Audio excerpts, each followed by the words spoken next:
Good day, I'm Aaron Hakim B. Agustin from Visa 1CD, and I'm going to discuss the active listening and the topic that I chose from the listening list. What is active listening? Active listening is the technique of focusing on what the speaker is saying without interrupting or considering how to answer immediately.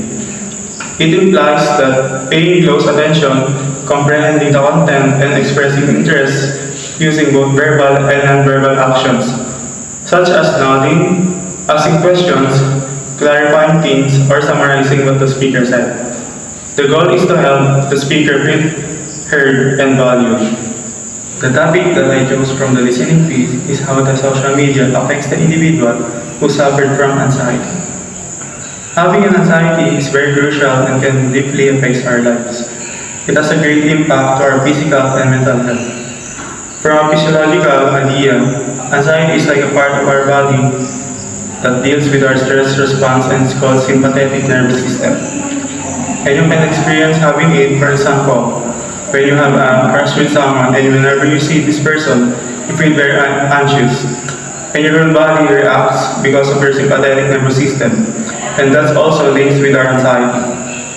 In this generation, most of the people, specifically the teenagers, are getting their anxiety through social media or mass media, and it's called social media anxiety. Why? It's because the technology has been evolving or perhaps improving, so that's why it became more advanced and complex, part of the human society. And most of the people in this generation often use social media as a part of their daily lives.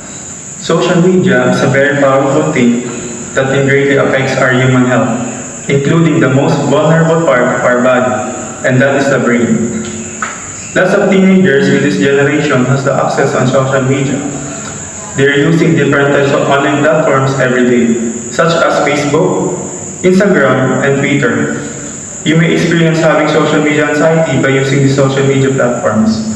You can get random direct messages from somebody on social media, whether you know them or not, and it could be a threat or worse than that. Most of the teenagers are posting their pictures online. By doing that, they might also get a lot of judgments from other people, discriminating their looks that can lead to cyberbullying. And these actions can affect the person's mental health and their anxiety might grow worse. However, there's still a method to ease our anxiety. Deep breathing is a meditation. It is the oldest form of meditation. By doing this process, it can aid your anxiety and it can also help you to relax your mind. And one of your nervous system can also help you to calm down. And it's called parasympathetic nervous system.